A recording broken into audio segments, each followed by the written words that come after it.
برپا ہونے پر آفاق یعنی کائنات اور عقل بے شمار دلائل دے رہے ہیں۔ مشرکین اور منکرین آخرت کو یہ وعید مشرکین اور منکرین آخرت کو وعید سنائی گئی، یعنی ان کو یہ دھمکی دی گئی کہ جس طرح آسمان میں تمہارا رزق ہے، اسی طرح قیامت کی جزا سزا بھی میں بھی، یعنی تمہارا رزق ہی ہے، بیسیکلی جو تم نے عمل کیا اس کے مطابق بدلا ہے۔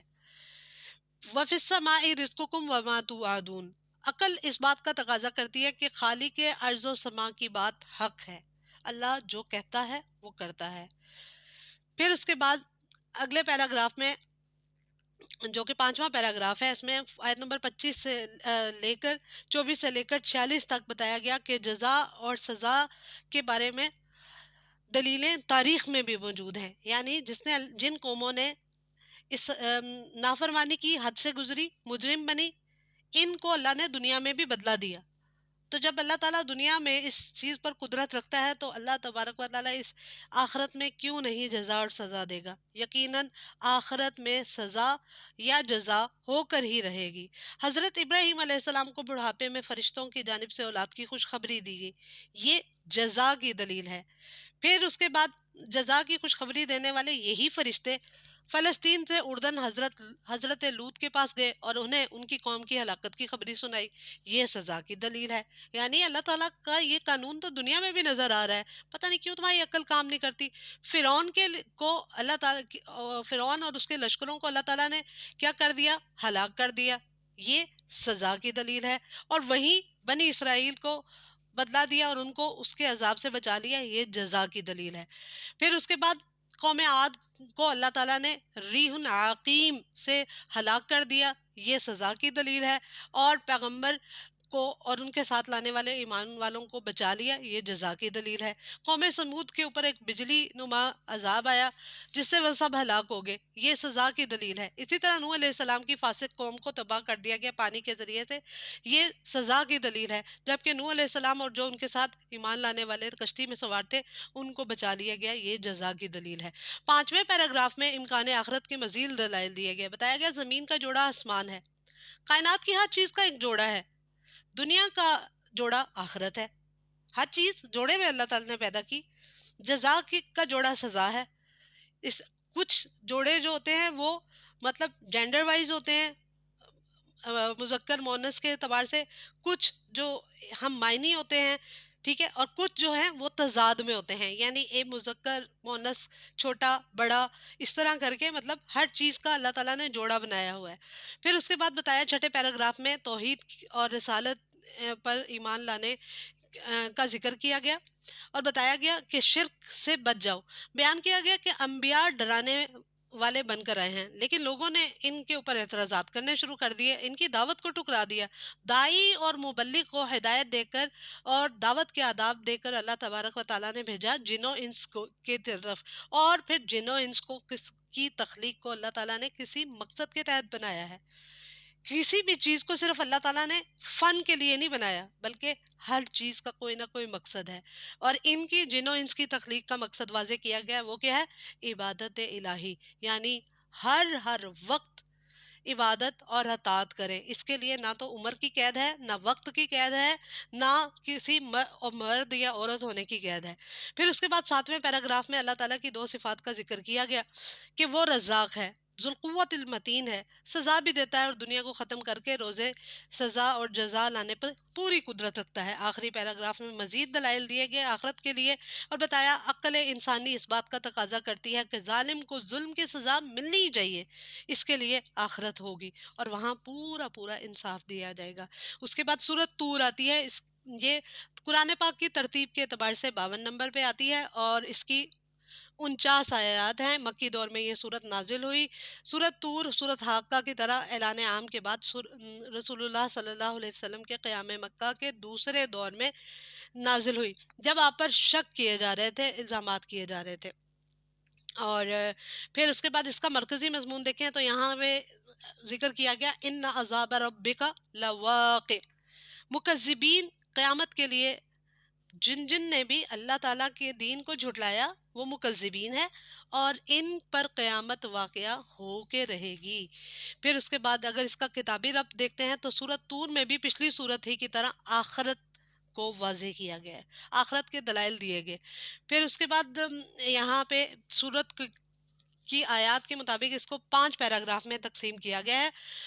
پہلے پیراگراف میں آیت نمبر 1 سے 16 تک روز قیامت کو جھٹلانے والوں کو خبردار کیا گیا، بتایا گیا کوہ طور اور اس پر دی جانے والی تعلیمات سب کے ساتھ وہی تھی، جس طرح قرآن ایک وحی ہے۔ جزا اور سزا کے دلائل فراہم کیے گئے، بیت المعمور، آسمان کی اونچی چھت اور موزن سمندر، یہ سب کیا ہیں؟ اللہ تعالیٰ کی نشانیاں ہیں۔ مشرکین کو خبردار کیا گیا کہ وہ ان قرآنی دلائل کے بارے میں سنجیدگی سے غور کریں، اس قرآن کو جادو کہہ کر معاملے کی سنجیدگی کو غیر سنجیدہ نہ بنائیں۔ پھر اس کے بعد اگلے پیراگراف میں مکذبین اور متقین کا ذکر کر دیا گیا۔ دوسرے پیراگراف میں آیت نمبر 17 سے 28 تک بتایا گیا کہ مکذبین کی ضد مصدقین ہے، یعنی اس کا جوڑا کیا ہے؟ سچ بولنے والے اور جھٹلانے والے، یعنی وہ لوگ جو قیامت کی تصدیق کرتے ہیں اور تقوی کے ساتھ زندگی گزارتے ہیں، یہ متقین ہے، اور جو اس کے مخالف قیامت کی تصدیق نہیں کرتے، اس کے منکرین ہیں، وہ سب کے سب کیا ہیں؟ مکذبین ہیں۔ مکذبین کے لیے اللہ تبارک و تعالیٰ نے جہنم کا عذاب تیار کیا ہوا ہے، اور متقین کے لیے اللہ تعالیٰ نے اخروی انعامات اور جنت کی تصویر کشی کی۔ اس کے بعد اس پیراگراف میں اگلے تیسرے پیراگراف میں آیت نمبر 29 سے 43 تک 43 تک مزید قرآن کی تذکیر کا حکم کیا۔ قرآن ایک نصیحت ہے۔ پھر یہاں یہ بات بتائیں گی کہ منکرین آخرت کے سامنے ایسے سوال رکھے اللہ تعالیٰ نے جن پر غور کرنے سے ان کے شکوک و شبہات کا ازالہ کیا جا سکتا ہے، لیکن شرط یہ ہے کہ قرآن پڑھیں تو نہ، سمجھیں گے تو ہی ان کی شرح صدر ہوگی۔ اللہ کے وجود کو ثابت کرنے کے لیے پوچھا گیا کیا یہ اپنے خالق خود ہیں؟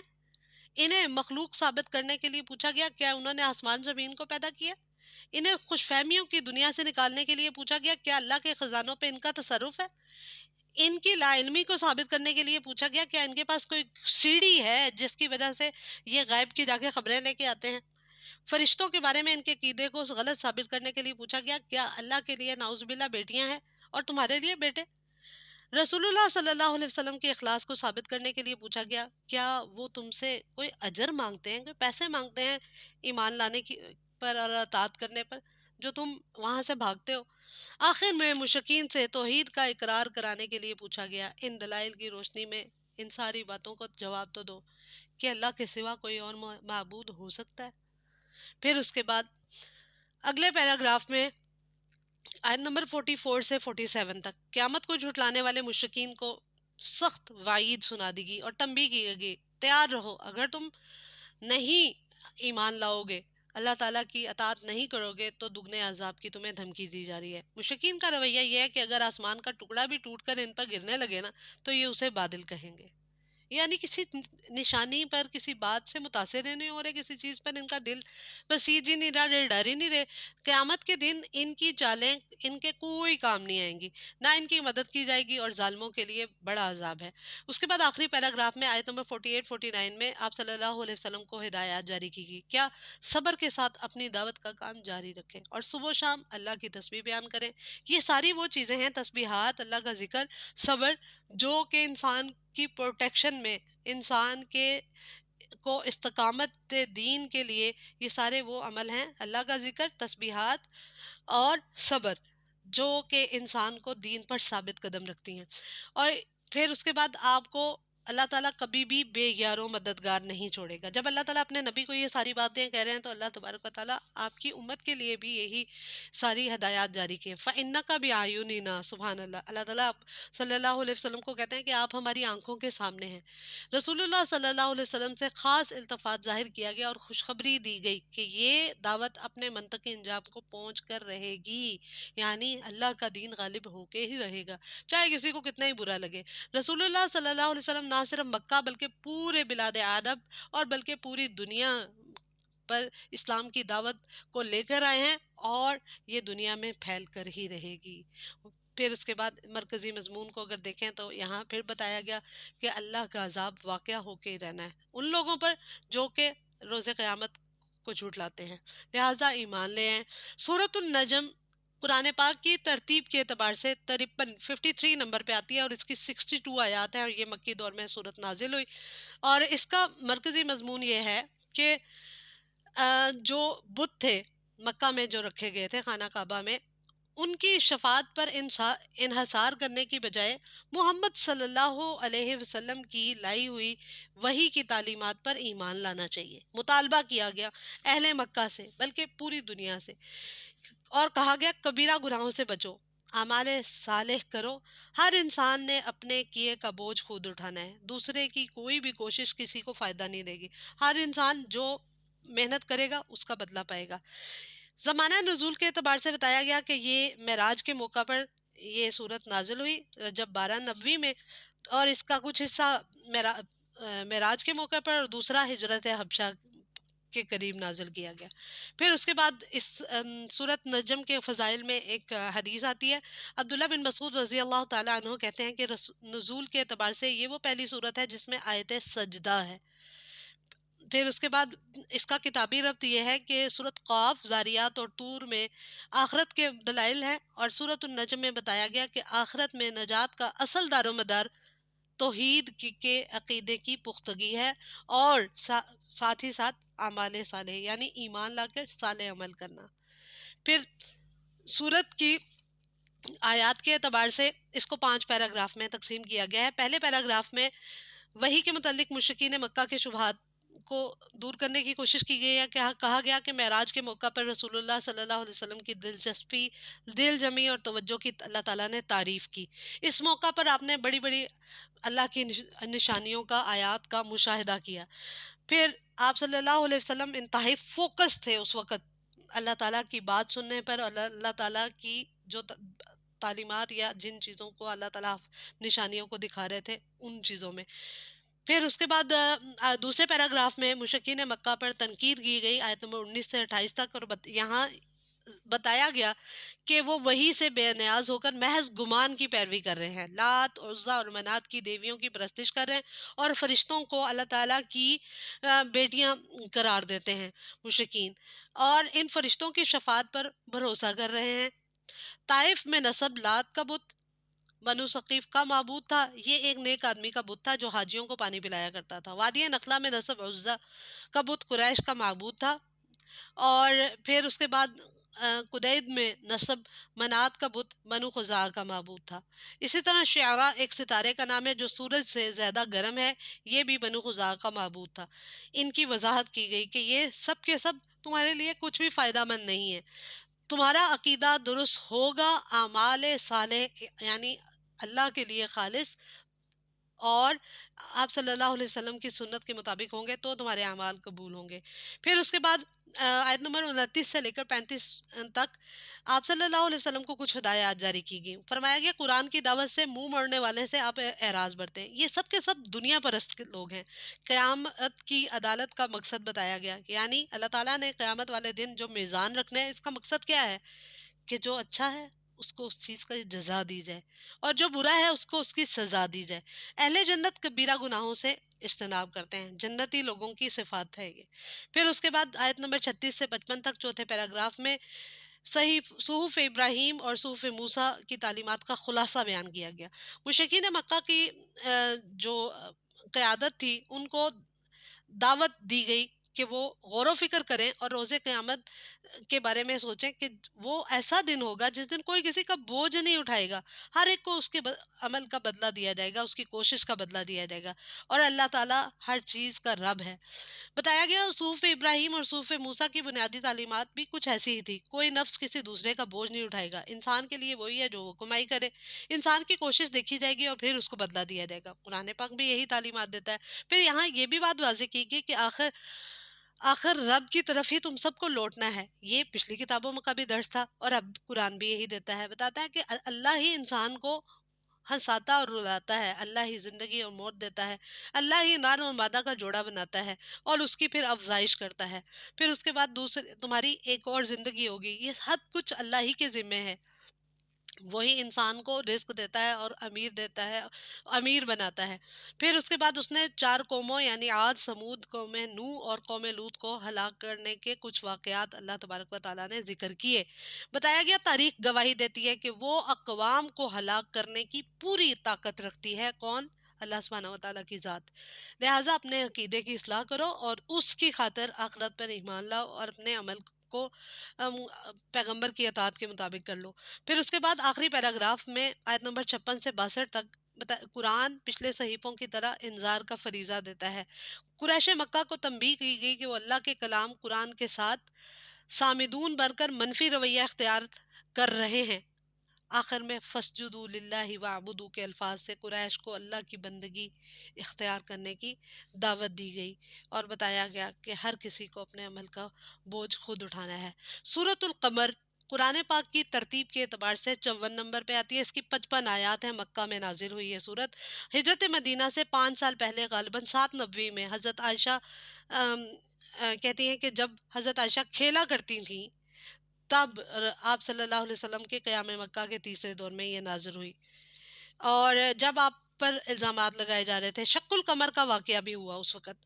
ہجرت سے 5 سال پہلے منا کے مقام پر یہ واقعہ پیش آیا اور یہ آپ صلی اللہ علیہ وسلم کی قرب قیامت ہونے کی آنے کی دلیل تھی، یعنی یہ اقتربت الساعۃ وانشق القمر، یعنی قیامت قریب آ گئی اور چاند 2 ٹکڑے ہو گیا۔ تو یعنی قیامت کی نشانیوں میں سے یہ تھا کہ چاند کے 2 ٹکڑے ہونا، اور یہ وہ دور تھا جب آپ کو بہت زیادہ آپ کی تکذیب کی جا رہی تھی۔ اس کا کتابی ربط یہ ہے کہ سورۃ النجم میں کچھ واقعات کا ذکر اجمالی طور پہ کیا گیا، اور سورۃ طور میں بھی جھٹلانے والوں کا ذکر کیا گیا، اور یہاں سورۃ القمر میں بھی قریش کا قرآن کو سحر مستمر کہنے کا تذکرہ کیا گیا۔ اور پھر اس کے بعد اس مطلب سورۃ القمر کی یہ 55 آیات کو 7 پیراگراف میں تقسیم کیا گیا ہے اپنے مضامین کے اعتبار سے، اور یہاں پہ قوموں کی ہلاکت کے بھی مختصراً واقعات ہوں گے، پھر جزا اور سزا کے تاریخی واقعات کا ذکر ہوگا۔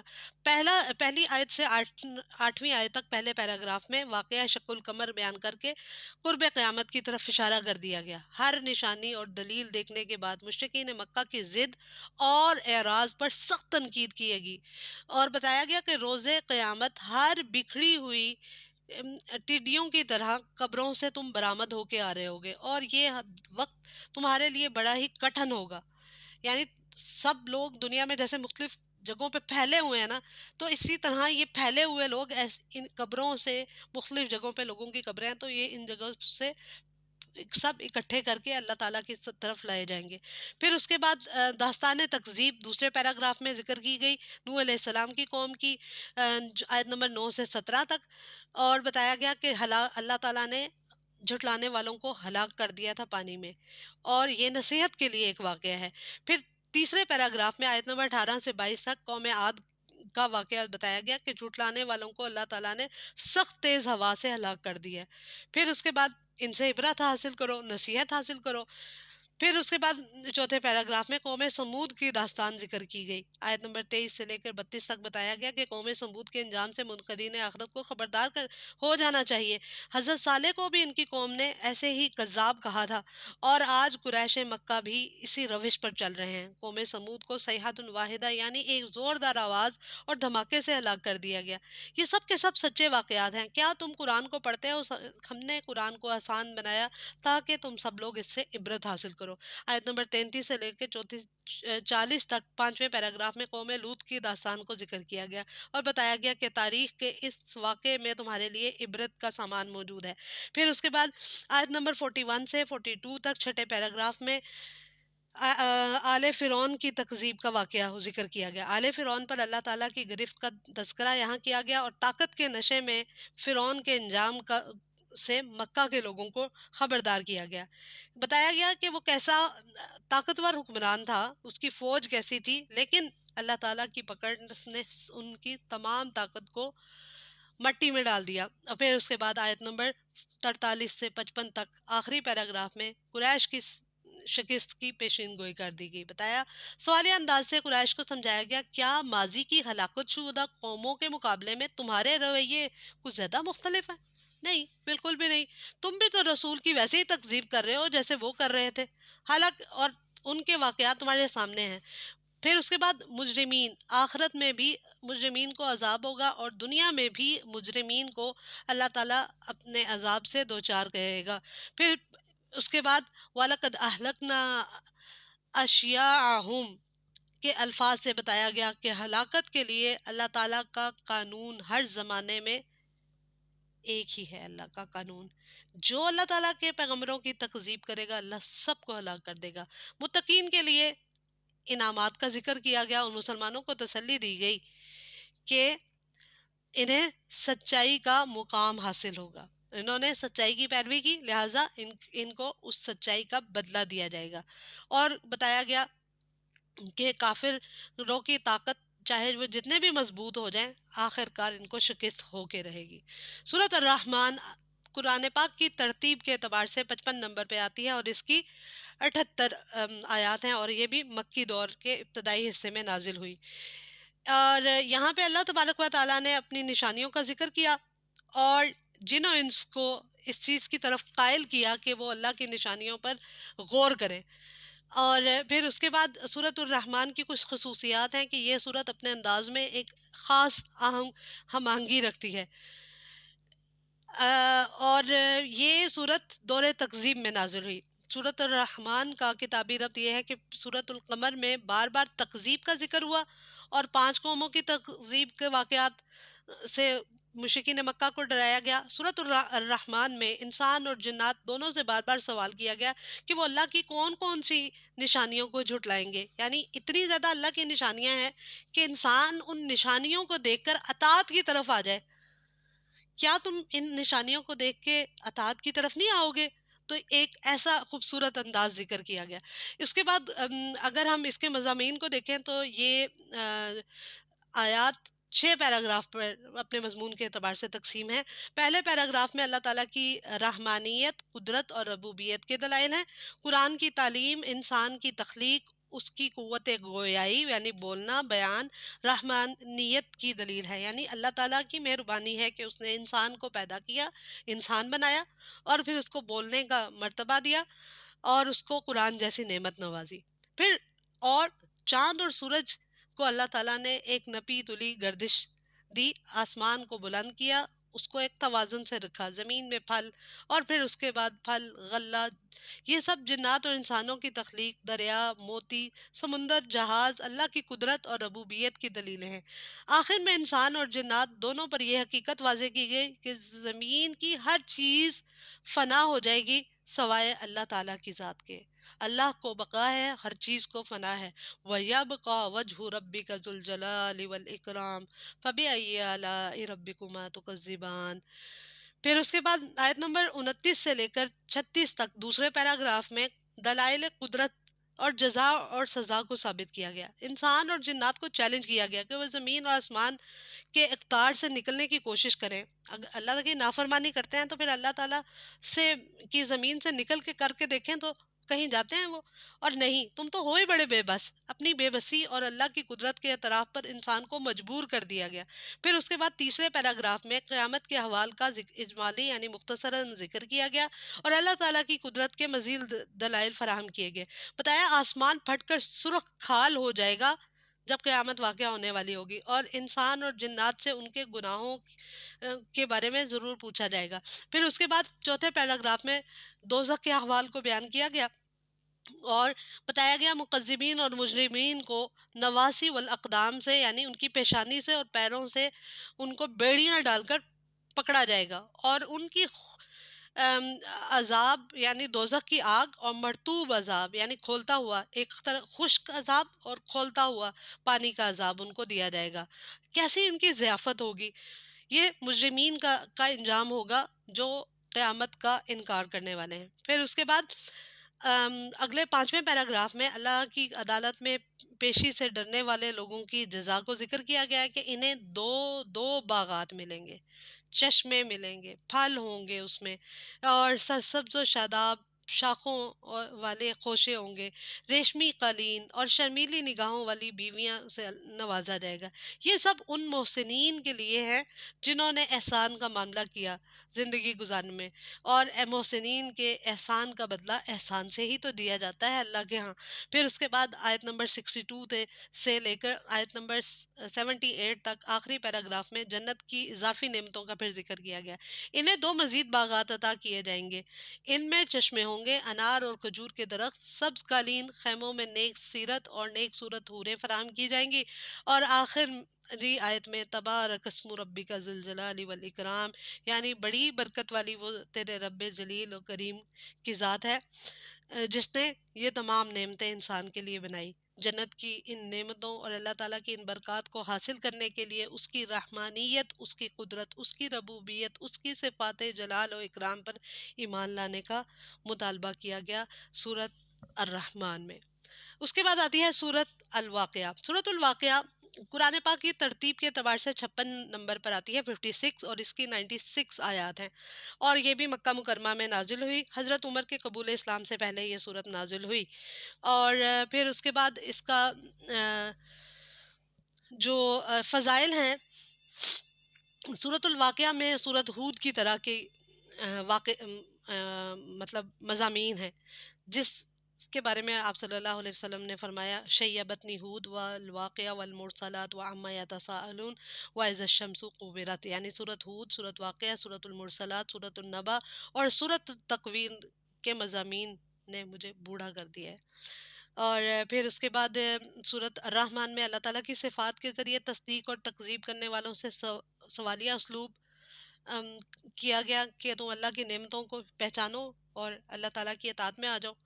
اور پھر اس کے بعد یہاں اس صورت میں کتابی ربط کے حساب سے تکذیبان کے لفظ کی بجائے المکذبون، اور مزید تکذیب کرنے والوں کے ساتھ ایمان لانے والوں، اصحاب الیمین، السابقون الاولون، اصحاب الشمال کا ذکر کر دیا گیا کہ کون کون سے یعنی ایمان لانے والے کس کیٹیگری میں ہوں گے، جو پہلے ایمان لائے ہیں، آگے بڑھ چڑھ کر ایمان لانے والے ہیں، جو تاخیر کرنے والے ہیں، ان سب کا کیا حال ہوگا۔ سورۃ الواقعہ کے 7 پیراگراف ہیں۔ سورۃ الواقعہ کا پہلا حصہ، پہلا پیراگراف آیت نمبر 1 سے لے کے 9 تک قیامت کے بعد کے جو مناظر ہیں اس کو ذکر کرتا ہے کہ انسان 3 گروہوں میں تقسیم ہو جائیں گے، اصحاب المشأمہ، اصحاب المیمنہ والسابقون۔ ان میں سے 2 جنتی ہیں اور 1 دوزخی۔ یہ حقیقت یہاں ذہن نشین کرائے گی کہ قیامت کے دن کی آفت بعض لوگوں کے لیے شدت والی ثابت ہوگی، اور بعض لوگوں کے لیے ان کے درجات کی خوشخبری ان کو دے رہی ہوگی۔ اور پھر دوسرے پیراگراف میں سابقون کے اخروی حالات بیان کیے گئے۔ یہ اللہ کے مقرب بندے ہوں گے، ان کی تواضع شراب، گوشت اور حوروں سے کی جائے گی۔ جنت میں کوئی لغو اور بیہودہ گوئی نہیں ہوگی، اور نہ گناہوں کے کام ہوں گے، اور یہ ان کے لیے جنہوں نے سبقت لی نیکی کے کاموں میں، ان کے عمل کی یہ سب جزا ہے۔ تیسرے پیراگراف میں اصحاب الیمین کے انعامات کا ذکر ہے، آیت نمبر 27 سے 40 تک۔ یہ لوگ پچھلی اور اگلوں میں سے کثیر التعداد ہوں گے، یعنی جو سابقون الاولون ہیں، وہ پہلے لوگ، یعنی جو پہلی قومیں ہیں ان میں ایمان لانے والوں میں زیادہ کثرت سابقون الاولون کی ہوگی۔ اور جو اصحاب الیمین ہیں یعنی اہل جنت، ان کو ہم کہیں گے، ان کی تعداد پہلے کے ادوار میں بھی زیادہ ہوگی اور بعد کے ادوار میں بھی، یعنی ہم ہو سکتا ہے اللہ تعالیٰ کی نظر میں ہم بھی انہی لوگوں میں شامل ہو جائیں، آمین۔ ان کی تواضع کا ذکر کیا گیا کہ ان کو پھلوں کے باغات عطا کیے جائیں گے، اور ان کو بھی بیویاں اللہ تبارک و تعالیٰ نیک سیرت عطا کریں گے۔ چوتھے پیراگراف میں اصحاب الشمال کے جرائم کو گنوایا گیا۔ کون ہے اصحاب شمال؟ یہ وہ ہیں جو شرک پر اصرار کرتے ہیں۔ یہ مترفین اور خوشحال تھے، اور اپنی خوشحالی کو اترانے میں انہوں نے، اللہ تعالیٰ نے ان کو مرتبہ دیا اور یہ اس مرتبے پہ اتراتے تھے، اور آخرت پر ان کا کوئی یقین ہی نہیں تھا، اور یہ گمراہ کرنے والے تھے۔ آخرت میں ان کے برے انجام کا یہاں ذکر کیا گیا کہ وہ دوزخی ہیں، اور زقوم کے درخت سے ان کو خوراک دی جائے گی، اور کھولتے ہوئے پانی سے ان کی مہمان نوازی کی جائے گی۔ استغفر اللہ، اللہم اجرنا من النار، آمین۔ پھر اس کے بعد 5ویں پیراگراف میں مزید دلائل دیے گئے آخرت کے بارے میں، اور بتایا گیا کہ یہ آیت نمبر 57 سے لے کر 74 تک بتایا گیا کہ یہ منی جو تم ٹپکاتے ہو اس کے خالق تم ہو یا اللہ۔ اس سوال کے ذریعے یعنی یہ بتایا گیا کہ تم دنیا میں کیسے آ گئے۔ اب تمہیں اللہ نے اگر تخلیق کیا ہے تو تمہیں اللہ ہی کے بتائے ہوئے طریقے پہ زندگی گزارنی ہے۔ پھر اگلے 3 سوالوں کا مقصد اللہ کی قدرت اور اللہ تعالیٰ کی ربوبیت فراہم کرنا ہے۔ پھر اس کے بعد یہ فصل جو تم بوتے ہو اس کے اگانے والے تم ہو یا اللہ، یہ پانی جو تم پیتے ہو اس کے نازل کرنے والے تم ہو یا اللہ، یہ آگ جو تم سلگاتے ہو یہ اس کو سلگانے والے تم ہو یا اللہ، یا اس کا درخت تم نے اگایا یا اللہ نے۔ یعنی انسان کائنات پر غور کرے تو ہر چیز اس کی اپنی جان سے لے کر جو بھی اس کے ارد گرد ہے سب اللہ تعالیٰ نے ہی تو اس کو عطا کیے ہے۔ پتہ نہیں وہ کس چیز پہ اترا رہا ہے اور کیوں اللہ تعالیٰ کی نافرمانی ناشکری کر رہا ہے۔ پھر اس کے بعد 6 پیراگراف میں قرآن کریم کا تفصیلی تعارف فراہم کیا گیا، بتایا گیا آیت نمبر 75 سے لے کے آیت نمبر 82 تک، 75 سے 82 تک، کہ قرآن ایک بلند مرتبہ کلام الہی ہے، شیطانی القاء نہیں ہے، یعنی یہ کسی شیطان نے نہیں اتارا، یہ اللہ کا کلام ہے اور پاکیزہ کلام ہے۔ پاک فرشتوں کے ذریعے یہ قرآن آیا اور اس کو کوئی نہیں چھو سکتا فرشتوں کے علاوہ۔ قرآن کے بارے میں تکذیب کرنے والوں کا رویہ ذکر کیا گیا۔ پھر آیت نمبر 83 سے لے کر 97 تک 96 تک 7ویں اور آخری پیراگراف میں موت کے وقت انسان کی بے بسی کا نقشہ کھینچا گیا۔ موت کے وقت اور موت کے بعد یہ جو 3 طرح کے گروہ ہیں، اصحاب الیمین، اصحاب الشمال اور سابقون، کا مختلف انجام ہوگا، مختلف طرح کی ان کے موت کے وقت کے ان کی جان کنی کی کیفیات بھی مختلف ہوں گی۔ انسان کو کیا کرنا چاہیے؟ آپ صلی اللہ علیہ وسلم کو یہ ہدایت کی گئی کہ اپنے رب کی تسبیح بیان کریں، تو آپ کی امت کے لیے بھی یہی ہے کہ انسان جتنا اللہ تعالیٰ سے تعلق مضبوط رکھے گا، جتنا جس کو یاد کیا جائے گا، جس کا مطلب ہے اس سے اس کا اتنا ہی تعلق ہے، تو انسان اللہ تعالیٰ کی محبت میں اپنے آپ کو، اللہ تعالیٰ کے ذکر میں اپنے آپ کو مشغول رکھے تاکہ اس کے ساتھ رحم کا معاملہ کیا جائے۔ پھر اس کے بعد آخری صورت ہے 27ویں پارے کی، جو کہ ہے سورۃ الحدید، 57 نمبر پہ آتی ہے اور اس کی 29 آیات ہیں، اور مدینہ منورہ میں یہ صورت نازل ہوئی، اور اس کا مرکزی مضمون یہ ہے کہ توحید کا صحیح عقیدہ اختیار کرے انسان، اور دنیا کی محبت سے نکل کر، بخل کو چھوڑ کر، رہبانیت سے بچتے ہوئے اپنے جان اور مال کا جہاد کرے۔ یہ اس کا بنیادی مضمون ہے، تاکہ ایک ایسی اسلامی ریاست قائم ہو جائے جو کہ پیغمبروں کے طور طریقوں کے مطابق چل سکے۔ یعنی پیغمبر جو دین لائے ہیں، اسلام، وہ دین کیسے نافذ ہوگا؟ جب انسان اللہ تعالیٰ کے عقیدے، اللہ تعالیٰ پر ان کا پورا یقین ہو، اور عقائد کی جتنے ہیں، آمنت باللہ و ملائکتی و کتبی و رسولہ والقدر خیرہ و شرہ والبعث بعد الموت، یہ 6 کے 6 لوازمات ایمان کے جب پورے ہوں گے، وہ عقیدہ اس کا درست ہوگا، تو کیا ہوگا؟ اس کے اندر دنیا کی محبت نہیں ہوگی، بخل نہیں ہوگا، وہ پیسے کو، چیزوں کو بچائے گا نہیں بلکہ دوسروں پہ خرچ کرے گا، اور وہ اپنے آپ کو یہ نہیں سمجھے گا کہ بس میں اکیلا ہی اپنی زندگی کو ٹھیک کر لوں، باقی نہیں، وہ اپنے ارد گرد کے لوگوں کے بھی کو بھی وتواصوا بالحق وتواصوا بالصبر کرے گا، اور اپنے جان اور مال کو خرچ کرے گا دوسروں کی اصلاح کے کاموں میں، تبھی ایک اسلامی ریاست قائم ہو سکتی ہے اور عدل و انصاف قائم ہوگا۔ پھر یہ جو صورت ہے یہ جنت کے راستے پر چلنے کے بارے میں ہدایات جاری کرتی ہے کہ جنت پر کے راستے پر اگر چلنا چاہتے ہو تو تمہارے عقیدہ درست ہونا چاہیے، اور پھر خرچ کرنے والے ہو، جان سے بھی اور مال سے بھی، اور اسلامی قوانین کو تبھی اللہ تعالیٰ تمہارے اندر نافذ کرے گا، اور ایسی صورت میں تمہیں اللہ تعالیٰ کی مغفرت حاصل ہوگی دنیا میں بھی، اور آخرت میں مرنے کے بعد بھی تمہیں جنت میں داخل کر دیا جائے گا۔ صلح حدیبیہ اور سورۃ الحدید یہ 5 سے 6 ہجری میں نازل ہوئی، جب مسلمانوں کو اہل کفر سے جانی جہاد کے ساتھ ساتھ مالی جہاد کی بھی سخت ضرورت تھی۔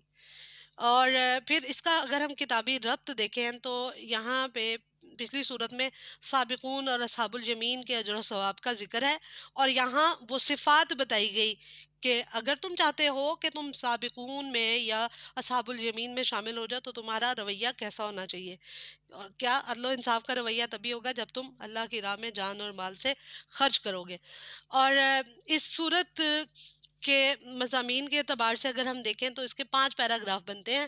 پہلے پیراگراف میں آیت نمبر 1 سے 15 تک صفات الہیہ کا ذکر ہے، اور اللہ تعالیٰ کی صفات بیان کر کے توحید، ایمان اور انفاق فی سبیل اللہ کی دعوت دی گئی، اور بتایا کہ انفاق کی دعوت دو، خود بھی اور خرچ کرو۔ قیامت کا منظر بتایا گیا، وہ دن ایسا ہوگا جس دن مرد، مومن، خواتین اور سب لوگ مختلف کیفیات میں ہوں گے۔ پھر اس کے بعد آیت نمبر 16 سے 17 تک دوسرے پیراگراف میں مسلمانوں کو کچھ نصیحتیں کی گئی۔ کہا خشوع قلب اختیار کرو، اپنے اندر خشیت پیدا کرو، اہل کتاب کی طرح قساوت قلبی میں مبتلا نہ ہو جاؤ۔ یعنی جب تم اعراض کرتے ہو اللہ تعالیٰ کی بھیجی ہوئی تعلیمات پہ تو تمہارے دل سخت ہو جاتے ہیں۔ تو اس چیز سے بچنے کے لیے تمہیں دل کے اندر خشیت پیدا کرنے کے لیے کیا کرنا ہے؟ خرچ کرنا ہے۔ پھر اس کے بعد تیسرے پیراگراف میں ایمان لا کر انفاق کرنے والوں کے مزید اجر و ثواب کا ذکر کیا گیا، اور دنیا اور آخرت کا تقابل کیا گیا۔ دنیا کی زندگی کے 6 مراحل بیان کیے گئے، اور موت کی تذکیر کی گئی۔ آخرت کے بارے میں بتایا گیا کہ وہاں عذاب شدید ہے اور اللہ کی مغفرت اور رضوان بھی ہے، اب دیکھو کہ تم نے کیا کرنا ہے۔ پھر اس کے بعد چوتھے پیراگراف میں اللہ تعالیٰ کی بخشش اور مغفرت اور ابدی جنت کی طرف دعوت دی گئی۔ سابقو الی مغفرۃ من ربکم و جناتین، یعنی انسان کو مسابقہ یعنی کمپٹیشن کرنا چاہیے، اس چیز میں مقابلہ کرنا چاہیے کہ وہ اللہ کی مغفرت اور اس کی جنت کی طرف جان و مال کے ساتھ صبر کر کے، بخل سے بچتے ہوئے اور نیکی کے راستے پر ایک دوسرے سے سبقت لے جائے۔ پھر اس کے بعد 5ویں اور آخری پیراگراف میں رسولوں کی بعثت کا مقصد بتایا گیا۔ رسول زمین پر عدل و انصاف کو قائم کرنے کے لیے آئے۔ ہر رسول اللہ تعالیٰ کی واضح نشانیاں لائے، کتاب اور میزان لے کر آئے، اور اللہ تبارک و تعالیٰ نے بعض کو تو لوہا بھی دیا۔ لوہے کے نزول کا مقصد جہاد ہے، لیکن اس میں دیگر فوائد بھی موجود ہیں۔ قیام عدل کے لیے طاقت کے استعمال کی طرف لوہے کو استعمال کرو۔ پھر رسول اللہ صلی اللہ علیہ وسلم کی نبوت کے سلسلے کو حضرت ابراہیم اور ان کی نسل کے دیگر انبیاء سے جوڑتے ہوئے اہل کتاب بالخصوص عیسائیوں کو رہبانیت ترک کر کے اسلام قبول کرنے کی دعوت دی گئی، اور کہا گیا کہ رہبانیت کیا ہے، کہ یعنی دنیا کو ترک کر کے انسان بس اکیلا جا کے کہیں بیٹھ کے وہ بس دین کی اپنی ہی زندگی میں بس اپنے آپ کو دین کے مطابق کر لے، اور باقی اس کو کسی چیز کی کوئی فکر نہیں، نہ کھانے پینے کی فکر ہے، نہ اپنی فیملی کی فکر ہے۔ اس چیز کو ناپسند کیا گیا اور اس کو بدعت قرار دیا گیا۔ نبوت کے بارے میں بتایا گیا کہ یہ صرف بنی اسرائیل کا استحقاق نہیں ہے، یعنی یہ کوئی ان کی وراثت نہیں ہے، اللہ تعالیٰ نے آخری رسول بنی اسماعیل میں پیدا کیے۔ اہل کتاب کو ترغیب دی گئی کہ اگر وہ اسلام لے آئیں گے تو انہیں دوہرے اجر سے نوازا جائے گا، یعنی ایک دفعہ وہ اپنے پیغمبر پہ ایمان لائے، اور پھر وہ آپ صلی اللہ علیہ وسلم پر بھی ایمان لائے، پھر وہ قرآن و سنت کے نور کے سائے میں اپنا سفر جاری رکھیں گے تو اللہ ان سے بہت راضی ہوگا۔ پھر اس کے بعد صفات الہیہ یعنی مرکزی مضمون کو دوبارہ سے ذکر کیا گیا۔ اب اگر ہم اوورآل دیکھیں تو 27واں پارہ ہمیں بڑا ہی خوبصورت درس دیتا ہے۔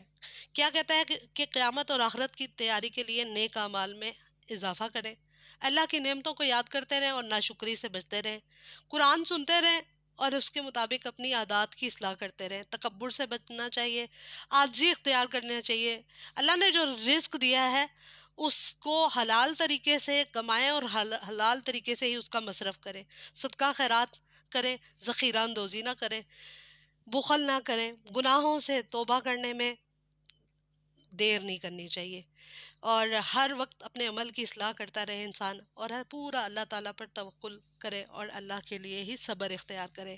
اور آخر میں دعا ہے کہ اللہ تعالیٰ ہمیں ان لوگوں میں شامل فرمائے جو اللہ تعالیٰ کی بات کو غور سے سنتے ہیں اور اس کے بہترین پہلو پر عمل کرتے ہیں۔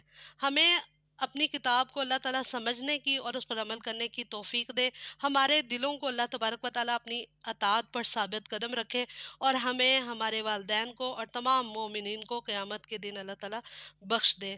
اللہ تعالیٰ ہم سے راضی ہو۔ رضیت باللہ ربًا وبالاسلام دینا وبمحمد صلی اللہ علیہ وسلم نبی و رسولا۔ سبحانک اللہم وبحمدک، اشہد ان لا الہ الا انت، استغفرک واتوب الیک۔ السلام علیکم ورحمۃ اللہ وبرکاتہ۔